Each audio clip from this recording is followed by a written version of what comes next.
Je sais pas où je pose le micro. J'ai pas envie de l'avoir sur moi. Comment je vais faire? C'est moi ou la lumière elle fait que ça s'assombrit tout seul On va tester un truc, je suis pas sûre de la connerie que je vais essayer. Ça a ni queue ni tête ce que je veux faire. Je crois que j'ai trouvé un meilleur support. Je vais le ranger, il fait pitié. A few moments later. Je crois que l'idée est déjà moins ridicule. Bon bref, c'est mon truc de rouge à lèvres.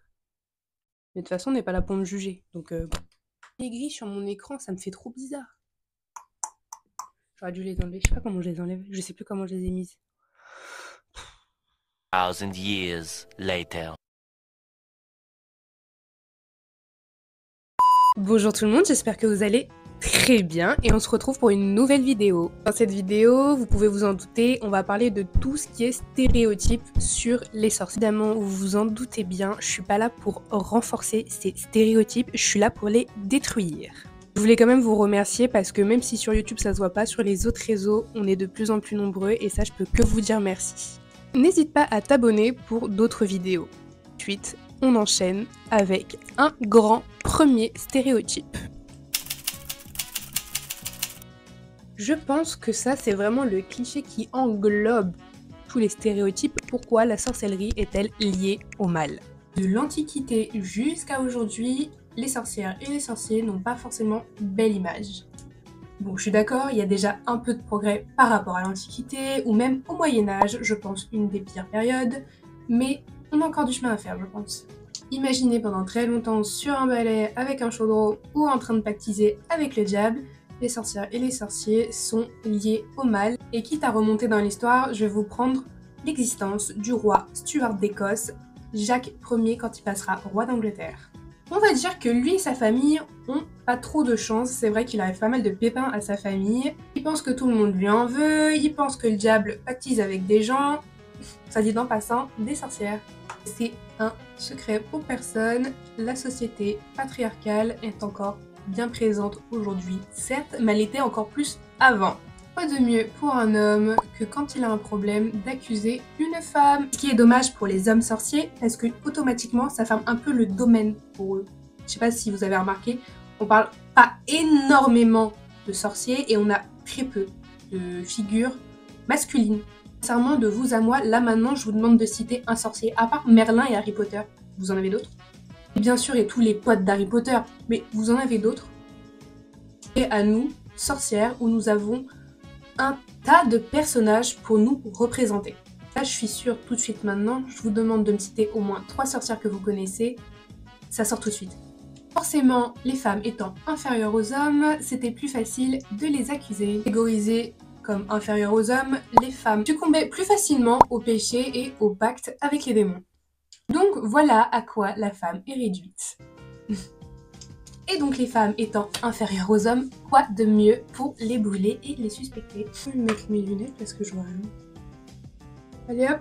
Les femmes sont vues alors comme des enchantresses très maléfiques, et d'ailleurs il y a une grosse confusion entre magie, sorcellerie et paganisme. Bon après ce sont encore des confusions qui se font aujourd'hui. Je pense qu'aujourd'hui on ne voit pas une seule sorcière à la télévision, dans les films et les dessins animés, sans un attribut, que ce soit de la baguette magique, au balai, au chapeau, au physique peu flatteur et au compagnon, elles ont toutes un de ces attributs. Ces attributs, autrefois, permettaient aux personnes d'accuser les femmes de sorcellerie. Donc les attributs sont pas forcément là comme par hasard. Je parle pas de tous les attributs, mais quelques-uns. Et on va commencer tout de suite avec le déguisement d'une sorcière. Je pense que c'est pas nouveau, à chaque fois qu'on tape déguisement de sorcière, il y a toujours un chapeau pointu qui apparaît et puis un habit au moins noir ou violet, mais généralement plus noir. Selon le professeur Walter Stephens, les sorcières s'habillaient en noir car le noir représentait la peur et la nuit. En réalité, c'était surtout la couleur la plus répandue à l'époque car c'était la moins chère sur le marché. On se le rappelle, le Moyen-Âge, c'est pas l'époque où les gens sont le plus fortunés. Mais c'est un cliché qui perdure dans le temps parce que même encore aujourd'hui, on aperçoit, que ce soit sur les réseaux, dans les films et les dessins animés, ou même dans des dessins, les sorcières sont toujours habillées en noir. Et concernant le chapeau, on a plusieurs hypothèses.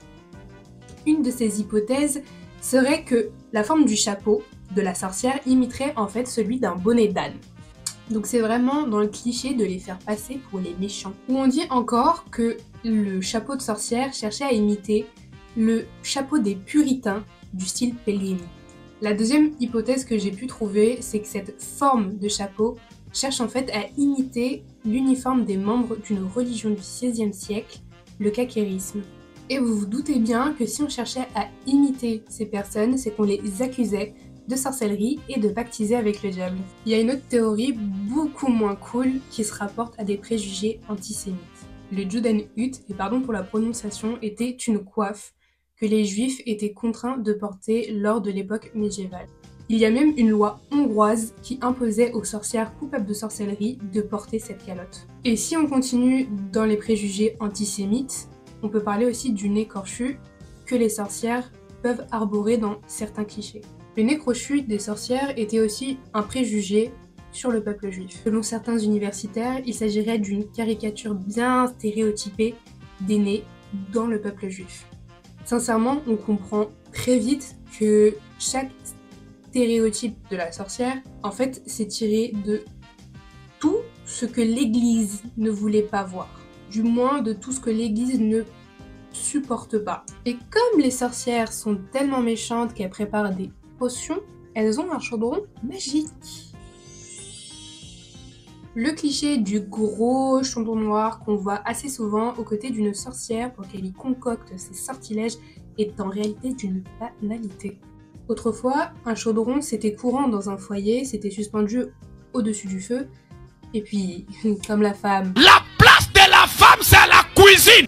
Donc c'est la femme qui préparait le repas, donc forcément c'était facile d'y associer la sorcière avec le chaudron. On situe l'arrivée du chaudron et des sorcières à peu près au XVe siècle, et en fait à la fin du XVIe siècle, que ce soit catholique ou protestant, les deux ils sont tellement persuadés d'ailleurs que les sorcières pactisent avec le diable pour prendre en pouvoir.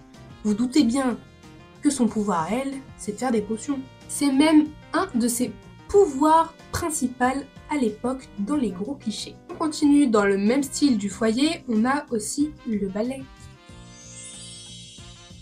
Il faut savoir que le ballet, c'est une idée qui est arrivée bien plus tard parce que à la base, les sorcières, elles montaient sur des boucs ou des chèvres, tout ce qui peut représenter le diable. Dans l'imaginaire collectif des gens, la volée de la sorcière pouvait aussi se faire sur d'autres objets en bois, comme le bâton de cuisson. Faut savoir que mon micro, il tient ça. Donc à ça, je le perds. Et le théâtre, les livres et tout ce qui te permet de te divertir n'a pas aidé l'image de la sorcière avec son balai. Tu la vois littéralement partout, mais partout. Je dirais même que c'est l'emblème d'une sorcière. Et tu sais quoi, c'était tellement facile d'associer la femme à son balai parce qu'à la base, le balai, c'est comme dans tous les foyers, c'est comme le chaudron, ça lui servait à nettoyer sa maison. Mais quand je vous dis que parfois les réponses, elles sont tellement bêtes. En vrai, ça m'énerve tellement en tant que femme de voir que c'était tellement facile de nous accuser de choses déjà qu'on n'a pas faites, parce que toutes les femmes n'étaient pas des sorcières. Oui, il y en avait, mais elles n'étaient pas toutes sorcières. Et ça m'énerve de voir à quel point c'était d'une facilité d'accuser la femme. Et le pire, je pense que c'est les femmes entre elles, parce que je suppose qu'il y a aussi des femmes qui accusaient d'autres femmes. La solidarité féminine. Le corbeau, le crapaud, le hibou, le rat et le fameux chat noir. Il y a plein d'animaux associés à la sorcière comme compagnons de vie. Dans l'imaginaire du Moyen-Âge, ces petits animaux qu'on appelait aussi diablotins étaient des cadeaux que le diable faisait aux sorcières une fois qu'elles avaient pactisé avec lui. Des petits messagers avec de grands pouvoirs, ils pouvaient servir à la sorcière comme messager ou comme espion ou encore assistant. C'était un des signes les plus révélateurs chez une femme. Donc c'est-à-dire si tu avais un chat, eh ben, tu pouvais être sûr qu'on t'accusait de sorcellerie. Et j'ai pas besoin de vous citer, d'aller vous chercher des sources sûres pour vous dire que les animaux sont impactés par cette stupide légende, y compris l'animal favori, l'animal phare de la sorcière, le chat noir. Le chat, aussi mignon soit-il, autrefois était vu comme un être perfide. Et c'est pas drôle si c'est pas le chat noir. Le chat étant de couleur noire, couleur associée à la sorcière, à la peur, à la nuit, forcément c'était un des compagnons les plus révélateurs chez une femme pour dire que c'était une sorcière. Et malheureusement, encore aujourd'hui, c'est à cause de ce genre de légende que le chat noir est un des chats les plus abandonnés. Je crois qu'il est dans le top 3 des chats les plus abandonnés, alors que sincèrement, ça n'a rien à voir en fait. Je ne sais pas ni comment ni par quel moyen les gens peuvent encore penser que ce petit mignon, c'est un signe révélateur du diable. Vous voyez comme il est mignon? Et ça m'attriste de dire que ces petites boules de poils sont abandonnées et voire même chassées dans certains pays. Sincèrement, je crois que c'est l'animal le plus tendre que j'ai jamais vu. Oui, tu sors, oui. Et un animal d'ailleurs, quand on décide d'en prendre un, on les abandonne pas sur la route. Voilà. Et d'ailleurs, quand on parle d'animaux, on peut parler aussi de la verrue. Parce que dans certains clichés, la verrue était un troisième mamelon pour nourrir spécialement le petit compagnon de la sorcière. Bon, guys, c'est la fin de cette vidéo, j'espère qu'elle vous aura plu. Et pour la prochaine vidéo, je vais faire une foire aux questions. Alors pose toutes tes questions en commentaire et on y répondra ensemble dans la prochaine vidéo.